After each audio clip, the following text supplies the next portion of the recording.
నమస్తే, నేను Kavitha. Welcome to iDream. నీ జాయింట్ పెయిన్ అసలు ఎందుకు వస్తుంది, ఎవరికి వస్తుంది, కారణాలు ఏంటి, ఉన్నటువంటి ట్రీట్మెంట్ ఏంటి? నీ జాయింట్ పెయిన్ అంటే కేవలం సర్జరీ మాత్రమే ఉంటుందా? నీ రీప్లేస్మెంట్ సర్జరీలు కంపల్సరీ అవసరమా, లేకుంటే ఆల్టర్నేట్స్ ఉన్నాయా? పెయిన్ మేనేజ్మెంట్ ఎలా చేయొచ్చు? బోల్డ్ అన్ని డౌట్స్ ఉన్నాయి కదా, వీటన్నిటి గురించి మాట్లాడుకుందాం. ప్రస్తుతం మనం ఉన్నాము అశోక ఇంటర్నేషనల్ పెయిన్ మేనేజ్మెంట్ సెంటర్లో. నాతో పాటుగా ఉన్నారు doctor Rahul Gilve, pain management specialist and physiotherapist. Hello doctor, నమస్తే. హలో అండి. సో పెయిన్ మేనేజ్మెంట్లో అందులో పర్టికులర్గా నీ పెయిన్ అనగానే నీ జాయింట్ పెయిన్ ఎందుకు వస్తుంది, ఎలా వస్తుంది, ఎవరికి వస్తుంది? ఇప్పుడు మనకి పెయిన్ ఎక్కడి నుంచి అయినా వస్తుంది అనుకుంటే డెఫినెట్గా అక్కడ ఏదో స్ట్రక్చర్ డ్యామేజ్ అయిందని అర్థం. ఓకే, సో ఇప్పుడు మనం ఇవి కనుక చూసుకుంటే ఈ రెడ్ కలర్ స్పాట్స్ ఏదైతే ఉన్నాయో ఇవి డీజనరేటివ్ చేంజెస్ అనమాట. ఓకే, ఏదైనా ఒక స్ట్రక్చర్ ఎప్పుడైతే డ్యామేజ్ అవుతుందో ఆ స్ట్రక్చర్ వీక్ అవుతుంది. వీక్ అయిన స్ట్రక్చర్ దగ్గర నుంచి పెయిన్ అండ్ డిస్కంఫర్ట్ రావడం జరుగుతుంది మనకి. సో ఇప్పుడు స్ట్రక్చర్ ఎందుకు డ్యామేజ్ అవుతుంది, దానికి కారణాలు ఏంటి అంటే చాలా కారణాలు ఉండొచ్చు. సో బేసికల్గా ఇప్పుడు మనకి వయసుతో పాటు అరుగుదల ఉంటుంది, దాంతోపాటు వేర్ అండ్ టేర్ చేంజెస్ అంటాం. ఇప్పుడు లాంగ్ స్టాండింగ్ కానివ్వండి, ఎవరైతే ఎక్కువ స్టేర్ క్లైంబింగ్ ఎక్కడం దిగడం చేస్తూ ఉంటారు, అంటే ఏదైనా ఒక స్ట్రక్చర్ని ఓవర్ యూజ్ చేయడం, సో దానివల్ల కూడా స్ట్రక్చర్ అనేది డీజనరేట్ అయ్యే అవకాశం ఉంటుంది. అండ్ ఆఫ్ కోర్స్ ఏదైనా మనకి యాక్సిడెంటల్ ట్రామాస్, మనం పడ్డాము, లేదంటే ఏదైనా పుష్పుల్ మూవ్మెంట్ జరిగింది అనుకుంటే కూడా స్ట్రక్చర్ లోపల డ్యామేజ్ అయ్యే అవకాశాలు ఉంటాయి. సో ఎప్పుడైతే స్ట్రక్చర్ డ్యామేజ్ అవుతుందో మనకి పెయిన్ కామన్గా ఎప్పుడైతే దాన్ని వాడడం మొదలు పెడతామో పెయిన్ రావడం జరుగుతుంది. సో ఇప్పుడు నీ జాయింట్ పెయిన్ రావడానికి ఏదైనా ఏజ్ లిమిట్ ఉందా?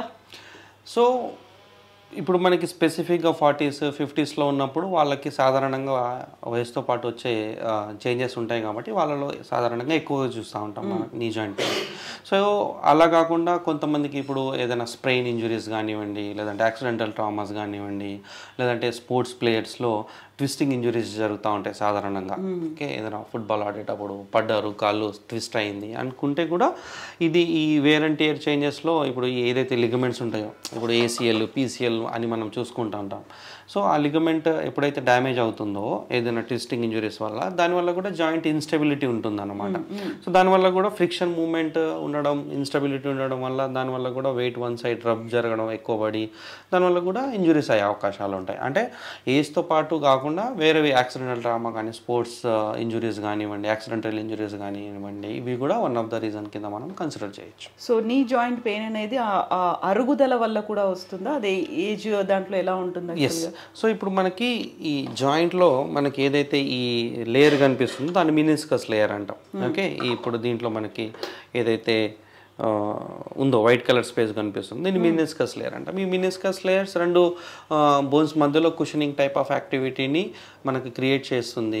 అండ్ ఎప్పుడైతే ఇది డిజనరేట్ అవుతుందో, వెయిట్ వన్ సైడ్ డిస్ట్రిబ్యూట్ అవ్వడం వల్లనో, లేదంటే ట్విస్టింగ్ ఇంజురీస్ వల్లనో, ఇది రప్చర్ అవ్వడం వల్ల మనకి ఫ్రిక్షన్ మూమెంట్ వస్తూ ఉంటుంది అన్నమాట. ఒకదానికి ఒకటి రబ్ అవ్వడం, లేదంటే ఎప్పుడైతే మనం స్టేర్ క్లైంబింగ్ చేస్తామో అప్పుడు బరువు ఎక్కువ పడుతుంది కాబట్టి అప్పుడు పెయిన్ రావడం, లేదంటే కొంతమంది క్రాస్ లెగ్ సిట్టింగ్లో కూర్చున్నప్పుడు, స్క్వాట్ పొజిషన్ కూర్చున్నప్పుడు, ఇండియన్ టాయిలెట్లో కూర్చున్నప్పుడు అప్పుడు కూడా స్ట్రెచ్ అవుతుంది కదా మనం కాళ్ళు మడిచి కూర్చున్నప్పుడు, అప్పుడు ఇరిటేట్ అవ్వడం, లేదంటే కొంతమందికి క్రిపిటస్ సౌండ్ వస్తూ ఉంటుంది పటెల్లది. వాళ్ళు కాసేపు కూర్చున్న వెంటనే స్టిఫ్నెస్గా తయారయ్యి కాళ్ళు ఇలా చేయంగానే కొంచెం క్లిక్ అనే సౌండ్ వస్తుంది, అప్పుడు రిలాక్సేషన్ వస్తుంది. సో ఇవన్నీ మనకి లోపల డీజనరేటివ్ చేంజెస్ ఉన్నాయని చెప్పడానికి ఇండికేషన్స్ అన్నమాట. సో మనకి ఏదైనా ఒక పెయిన్ వచ్చింది అనుకున్నప్పుడు మనం యూజువల్గా మసాజ్ మన ఇంట్లోనే మనం చేసుకుంటాం. బామ్స్ కావచ్చు, లేకుంటే పెయిన్ రిలీఫ్కి సంబంధించి స్ప్రేస్ ఏవో ఉంటాయి, కాపడాలు పెట్టుకోవడాలు ఇలాంటివన్నీ ఉంటాయి. ఆర్ఎల్స్ ఫిజియోథెరపీ దాకా వెళ్తాము. ఇవన్నీ కాకపోతే సర్జరీ దాకా వెళ్ళే అవకాశాలు ఉంటాయి. అలా కాకుండా పెయిన్ మేనేజ్మెంట్ అనేది ఎలా చేస్తారు మీరు? అంటే బేసికల్గా ఇప్పుడు మనకి పెయిన్ మేనేజ్మెంట్లో మనం ట్రీట్మెంట్ అప్రోచ్ ఎలా ఉంటుందంటే, ఇప్పుడు ఫస్ట్ ఆఫ్ ఆల్ ఒక స్ట్రక్చర్ డ్యామేజ్ అయింది కాబట్టి మనకి పెయిన్ అండ్ డిస్కంఫర్ట్ వస్తుంది. అండ్ స్ట్రక్చర్ డ్యామేజ్ అయింది కాబట్టి మనకి ఆ స్ట్రక్చర్ ఫంక్షనింగ్ కెపాసిటీ తగ్గిపోయి ఉంటుంది. అంటే స్ట్రక్చర్ డ్యామేజ్ అయింది కాబట్టి వీక్ ఉంటుంది. వీక్ స్ట్రక్చర్ని ఎప్పుడైతే మనం వాడడం మొదలు పెడతామో కాసేపు తర్వాత మనకి దాని టాలరెన్స్ ఉన్నంతసేపు బాగుంటుంది. దాని తర్వాత డిస్కంఫర్ట్ అనేది స్టార్ట్ అవుతుంది. ఆ డిస్కంఫర్ట్ వచ్చినప్పుడు మనం పొజిషన్ స్విచ్ ఆన్ చేస్తే వెల్ అండ్ గుడ్, లేదు అనుకుంటే దాన్ని మనం అలా కంటిన్యూ చేసుకుంటే ఇంకా పెయిన్ రావడం స్టార్ట్ అవుతుంది. సో మన కాన్సెప్ట్ ఆఫ్ ట్రీట్మెంట్ ఎలా ఉంటుందంటే, డ్యామేజ్ అయిన స్ట్రక్చర్ స్ట్రక్చర్ని రిపేర్ చేయడం, ఓకే, వీక్ ఉన్న స్ట్రక్చర్ని ఎక్సర్సైజ్ థెరపీ ద్వారా స్ట్రెంత్ చేసుకోవడం, ఓకే, అండ్ దాన్ని ప్రాపర్ వేలో మెయింటైన్ చేసుకోవడం. సో ఎప్పుడైతే స్ట్రక్చర్కి కావాల్సిన హీలింగ్ ఎన్విరాన్మెంట్ మన ఫిజియోథెరపీ ట్రీట్మెంట్తో క్రియేట్ చేయడం జరుగుతుందో, లైక్ మాన్యువల్ థెరపీ అప్రోచెస్ కానివ్వండి, ఎలక్ట్రోథెరపీ అప్రోచెస్లో లేజర్ థెరపీ, ఇంతకుముందు షాక్ వేవ్స్ అన్నాం, లోపల ఏదైనా క్యాల్సిఫికేషన్స్ డెవలప్ అయి ఉంటే అడేషన్స్ని బ్రేక్ చేయడానికి షాక్ వేవ్స్ ఇవ్వడం. సో దాంతోపాటు ఏదైతే స్పెసిఫిక్గా బ్యాలెన్సింగ్కి సంబంధించిన ఎక్సర్సైజెస్ మనం పేషెంట్కి కస్టమైజ్డ్గా ఎక్సర్సైజ్ ఇవ్వడం, ఇలా చేయడం వల్ల మనం అక్కడ స్ట్రక్చర్ ఏదైతే డీజనరేట్ అయిందో ఆ స్ట్రక్చర్ రీజనరేట్ అవ్వడం మొదలవుతుంది. సో మనం ఒక ఎన్విరాన్మెంట్ని క్రియేట్ చేస్తున్నాం ఆ స్ట్రక్చర్కి కావాల్సిన రిపేరింగ్కి. ఎప్పుడైతే స్ట్రక్చర్ రిపేర్ అవ్వడం జరుగుతుందో, హెల్తీగా స్ట్రాంగ్గా తయారవడం జరుగుతుందో, సో డెఫినెట్గా పెయిన్ ఇంటెన్సిటీ ఆటోమేటిక్గా తగ్గుకుంటూ వస్తుంది అండ్ స్ట్రక్చర్ ఫంక్షనింగ్ కెపాసిటీ పెరుగుకుంటూ వెళ్తుంది అండ్ దాని టాలరెన్స్ లెవెల్స్ కూడా పెరుగుతూ ఉంటుంది. సపోజ్ ఇప్పుడు ఒక 5 minutes నిలబడితే వచ్చే నొప్పి, ఒక ఫ్లోర్ ఏకంగానే వచ్చే నొప్పి, సో లోపల స్ట్రక్చర్ కెపాసిటీ పెరిగే కొద్దీ డెఫినెట్గా ఒక 2 floors ఎక్కగలుగుతారు. 5 minutes నుంచి ఒక 10 minutes నిలబడగలగడం, 10 minutes నడవగలగడం, 20 minutes నిలబడగలగడం. సో అలాగా మనం ఇచ్చే సెషన్స్, ట్రీట్మెంట్స్, విజిట్స్ అయ్యే కొద్దీ వాళ్ళ మొబిలిటీలో మనం బ్యూటిఫుల్గా చేంజెస్ అనేది చూడగలుగుతాం. సో ఎప్పుడైతే స్ట్రక్చర్ డైరెక్ట్గా రిపేర్ అవ్వబడుతుందో, హెల్తీగా స్ట్రాంగ్గా తయారవ్వబడుతుందో, ఇంకా there is no other thought about any other form of treatments. So యూజువల్గా ఇలాంటి నీ జాయింట్ పెయిన్ ఏదైనా ఉందన్నప్పుడు మీరు పెయిన్ మేనేజ్మెంట్ చేస్తారు. బట్ అంతకు ముందే ఇచ్చేటువంటి అడ్వైజులు కొన్ని ఉంటాయి పేషెంట్కి, ఎక్కువసేపు నిలబడకండి, నడవకండి, ఇలా చేయకండి, అది చేయకండి అనేది. బట్ పేషెంట్ రెస్పాన్సిబిలిటీ ఉంటుంది కదా, మీరు వాళ్ళకి ఏం చెప్తారు? వాళ్ళ తరఫున వాళ్ళు చేయాల్సినవి. ఇప్పుడు మీరు అన్నట్టుగా ఏదైనా చిన్న చిన్న ఇంజురీస్ జరిగినప్పుడు బాడీ సెల్ఫ్గా రిపేర్ చేసేసుకుంటుంది, మన బాడీకి ఆ గుణం ఉంది. కానీ ఎప్పుడైతే ఇంటెన్సిటీ ఆఫ్ డ్యామేజ్ ఎక్కువ ఉంటుందో, ఎక్కువ ఉన్నప్పుడు మనం ఎలాంటి హోమ్ రెమెడీస్ యాక్టివిటీస్ చేసిన తర్వాత అది టెంపరీగా తగ్గడం, మళ్ళీ యాక్టివిటీస్ పని చేయడం మొదలు పెట్టంగానే పెయిన్ రావడం జరుగుతుంది. అందుకని చాలామంది ఏమంటారంటే, ఓకే మీరు నడుస్తే పెయిన్ వస్తుంది కదా, నడవద్దు, స్టేర్ క్లైంబింగ్ చేస్తే పెయిన్ వస్తుంది కదా, క్లైంబ్ చేయొద్దు, కింద క్రాస్ లెగ్ సిట్టింగ్లో కూర్చుంటే ఇంకా పెయిన్ పెరుగుతుంది కదా, మీకు చేయొద్దని చెప్తారు. సో కానీ బేసికల్గా ఇప్పుడు అన్నీ చేయొద్దు అనుకుంటే వాళ్ళ క్వాలిటీ ఆఫ్ లైఫ్ డెఫినెట్గా అంత కాంప్రమైజ్ అయిపోతుంది కదా, ఇంపాక్ట్ పడుతుంది. పర్సనల్ లైఫ్, ప్రొఫెషనల్ లైఫ్ రెండు కాంప్రమైజ్ అవుతాయి. సో అలా కాకుండా ఎప్పుడైతే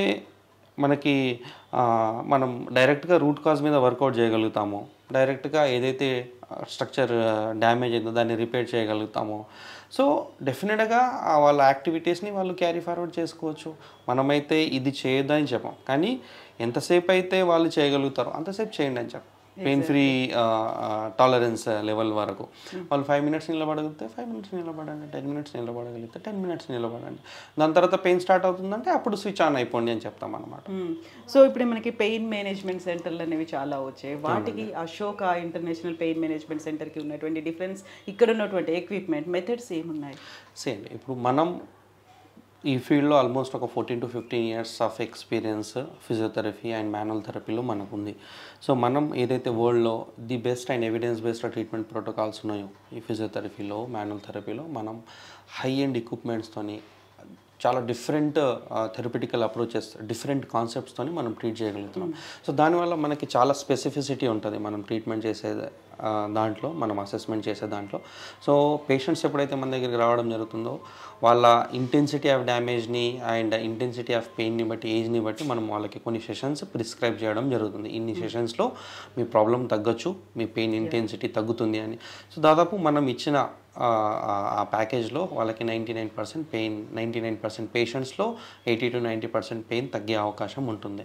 సో ఇన్ని విజిట్స్ తీసుకున్నారు కదా మళ్ళీ రండి అన్న కాన్సెప్ట్ అనేది ఉండదు యూజువల్గా.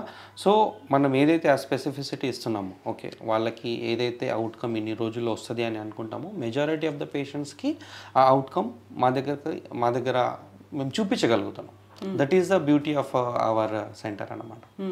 సో అక్కడ కస్టమర్ సాటిస్ఫాక్షన్ ఎంత ఇంపార్టెంటో, ఎంత ఉంటుందో, సో మీరు చేసేటువంటి పుష్ కావచ్చు, లే పెడుతున్నటువంటి ఎఫర్ట్స్ అవన్నీ కూడా ఇంపార్టెంట్ కదా.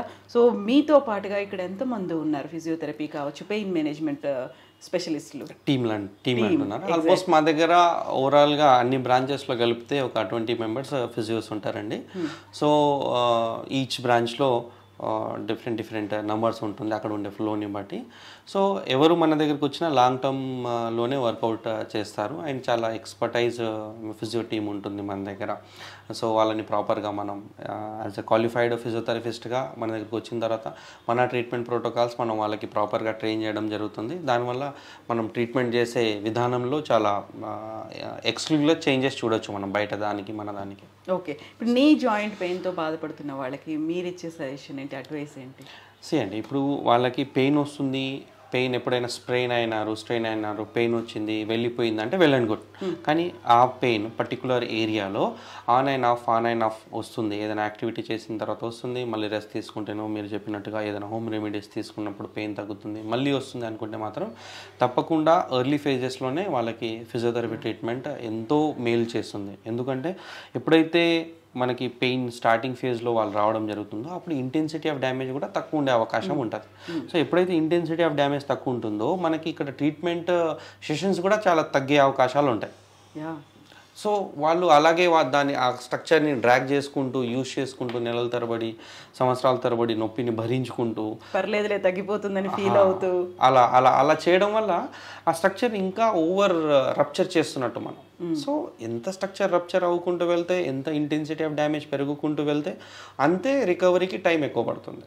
సో దానివల్ల అక్కడ వాళ్ళకి ట్రీట్మెంట్ కూడా ఎక్స్పెన్సివ్గా అయ్యే అవకాశం ఉంటుంది. అండ్ పెయిన్ని తట్టుకునే ఏంటే క్వాలిటీ అనేది కూడా చాలా ఎక్కువ డిస్టర్బ్ అయ్యే అవకాశం ఉంటుంది. అంటే చాలామందికి ఏంటంటే చాలా రకాల టెంపరీ ట్రీట్మెంట్స్ తీసుకోవడం వల్ల ఇంకా నా పరిస్థితి ఇంతేలే అన్న కాన్సెప్ట్లోకి వచ్చేస్తారు చాలామంది. ఇంకా నాకు తగ్గదు అన్న కాన్సెప్ట్లో, ఎందుకంటే చాలా రకాల ట్రీట్మెంట్స్ తీసుకొని ఉంటారు కానీ డెఫినెట్గా వాళ్ళకి తెలియని విషయం ఏంటంటే ప్రతి ప్రాబ్లమ్కి ఒక సొల్యూషన్ ఉంటుంది. కానీ వాళ్ళు ఎప్పుడైతే వాళ్ళు ఇన్ టైంలో రాగలుగుతారో డెఫినెట్గా మనకి సక్సెస్ రేట్ అనేది చాలా హై ఉంటుంది. సో ఎవరైతే నీ పెయిన్తో సఫర్ అవుతూ ఉన్నారో స్టార్టింగ్ ఫేజ్లో కానీ లేదంటే ఎన్ని సంవత్సరాలైనా కానీ grade 1, grade 2, grade 3 degenerative changes అంటాం, ఈ ఫేజెస్లో కనుక వాళ్ళు ఉన్నారు అనుకుంటే మాత్రం మనం చేసే ట్రీట్మెంట్తో వాళ్ళకి చక్కటి పరిష్కారం దొరికే అవకాశం ఉంటుంది. Yes doctor, thank you so much Rahul, thank you.